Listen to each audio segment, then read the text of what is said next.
Well, good morning. I decided to revisit Jim's oldest first video, and that was on how to make biscuits the cowboy way. And a lot's changed in the last 13 years since he did that, because first of all, he used a pretty wet mix that he would put together on a sheet of newspaper. If you go back and view that video, you'll see it. And after he mixed it on the sheet of newspaper, he'd throw the newspaper away and it would save some of the mess. Well, that caused a lot of comments about newspaper ink and the like. And frankly, I don't even know if you can make biscuits that way anymore, because I haven't seen a newspaper in quite a while. So we're going to use a mixing bowl this time. A little bit of a modification. First thing that we want to do is oil up the pan. I use Crisco, and I absolutely recommend cast iron, just like Jim used, because it holds the heat, it gives it a good crust. Now, my dad would take a big glop of Crisco and put it in, turn the oven up to 450 and put it in and heat the pan and the oil all together. We're just going to kind of preheat the oven and let the skillet get a little bit warmer. Now, start off with 1.5 cups of flour. While the pan's heating up, I'm going to make the dry ingredients. And I use about 1.5 cups of self-rising flour. And the reason I use 1.5 cups is because that makes the perfect amount of biscuits for the size pan that I have. If you have a bigger pan, increase the ingredients. While the pan's heating up, I'm going to work with the dry ingredients. It's 1.5 cups of self-rising flour. And my dad would always put in sugar. Now, if you go back to that video, he says he puts in a, quote, handful of sugar. Well, we have similar hands, so I measured it out. And it's about 1/8 cup of sugar, and that helps the browning process. So we put those in, get them all stirred together. The wet ingredient is pretty simple. You can use whole milk, which I've used many times. I happen to have some buttermilk today. So we're going to put in buttermilk in a moment. But first we have to add some butter. Now, this butter happens to be frozen, which is fine because I use this handy scraper to cut it to the proper size, and you don't want the butter to get warm by handling it. You want it as cold as possible, so that's why I start off by using frozen. And I just cut it up with this scraper into the proper size chunks.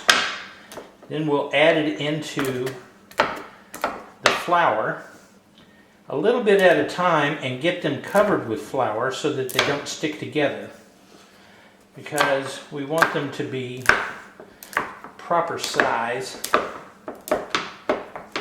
Some people have food processors. You can use that.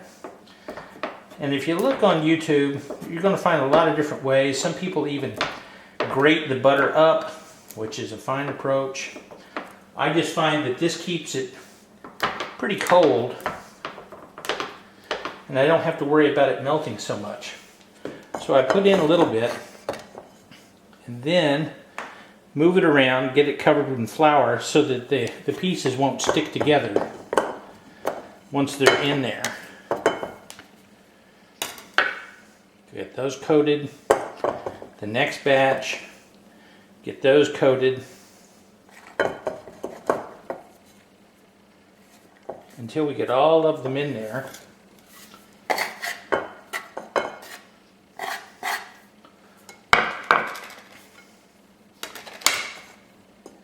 And then at that point, I want to smash them up a little bit more because some of them are still pretty big chunks.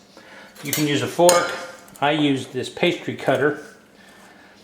I got it off of eBay or Amazon or one of those similar places. Less than $10. You're going to also hear things on YouTube about making it feel like grains of rice. I've never been able to get it to do that. So I just get it smashed up to where it doesn't clump too much to the pastry cutter. And that's about the right size.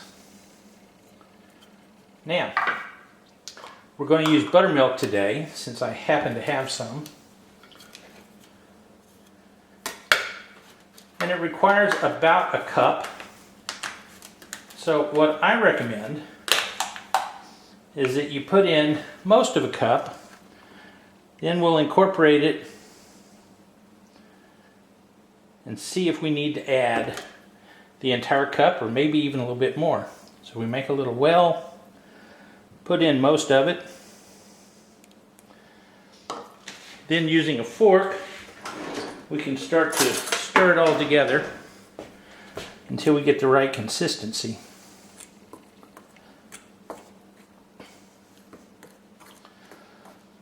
A lot of people wonder why Southerners make biscuits, why that was such a thing. And it was because it was cheap and filling, and basically it's poor people food. If you have biscuits, you can feed a lot of people for not much money. Now, I did a rough calculation and found that these biscuits come out to about 20 cents a piece.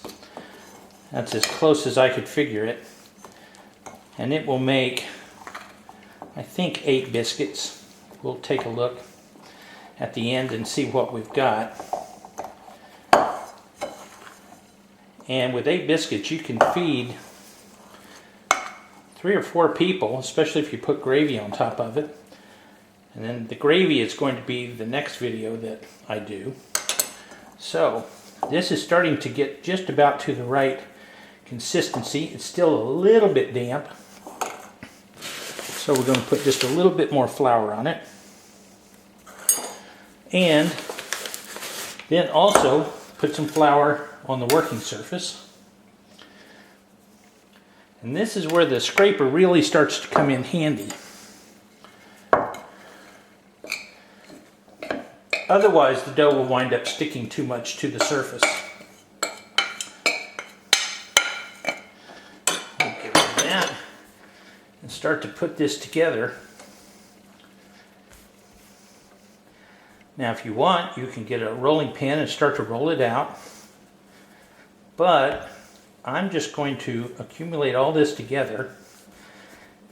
And we start to make layers. And the layers are made with the scraper. Get this put out about a ½ inch thick, and then fold over one side, fold over the second side, cut it in half, put one on top of the other, and then repeat the process. Start to fold and get all the butter into different layers. We'll pat this out and then fold in a third, fold in a third. Need a little bit more flour here. Cut in half, put one on top of the other, and flatten it all back out again. And this folding and flattening out will make various layers and put the butter throughout the product, which is very handy. Got a little bit more. I'm going to do it one more time.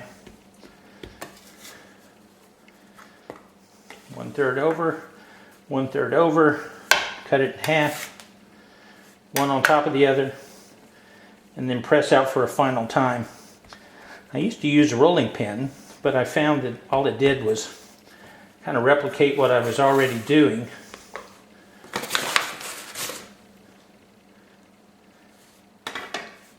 And it just made for a dirty rolling pin. So we're going to get this out and get ready to start cutting them into circles. Now, I use a metal ring, My dad's recipe was a little different. He would take the entire wet dough and pour it into the hot pan. And it would almost start frying at that point. I like it a little bit neater, so I'm going to cut it into circles. And we'll wait for this pan to get to the right temperature. And I'll start cutting these out. Okay, the pan is preheated as the oven was going up to 475. Now, I push the ring straight down and I don't twist. It seems like if I twist, I wind up tightening up the edges of the biscuit. And I don't want to do that so that it will rise. Take out the cut biscuit and put it right up against the edge and repeat the process. You start to get the biscuits cut out here. Put in number 2. You'll also see on various videos, some people like to put them together where the edges of the biscuits are touching. They believe that helps make them rise. I have tried both ways. I haven't really noticed a big difference, so I just distribute them throughout the pan. And we'll take some of these remnants here, push those together so we can get our last biscuits together. A little bit more flour on it. Here's number 5. Here's number 6. And then there's enough dough left in the middle to make one other biscuit. Now, I was saying that this is poor people food. And both my mom and dad grew up in the Texas Panhandle. During the Depression and just after the Dust Bowl, my mother quit school a little bit early. She caught polio, and they felt that she was more use on the farm than going to school. I questioned the soundness of that. Now we get the last biscuit. So they grew up at a time and in a place where things were quite a bit tougher than they are currently. Now, here's the biscuits we've done. They're laid out, and as you can see, there's a little bit of room around each of them. And the last thing we want to do is to put a little bit of butter on top of them to help them brown. I've heated up a little bit of butter in the microwave, just enough so that I can paint on a little bit of butter on top of each one. Adds to the flavor, adds to the color, and it's all good. We'll put these in the oven, 450 degrees. It's going to take about 25 minutes or so. I would just recommend that you start off with 20 and see how they're doing. And then add a little bit more time if they require a little bit more browning. Well, here they are out of the oven. You can see they're a nice golden brown. It took 22 minutes instead of the 25. All the extra space has been taken up by the biscuits expanding and rising.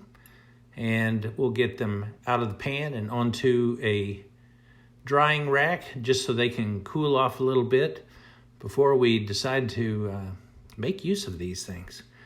And that's actually the subject of the next video, which will come out in about a week or so. And that's on how to make cream gravy to go on top of these. So thanks for watching all the way to the end, and God bless Texas.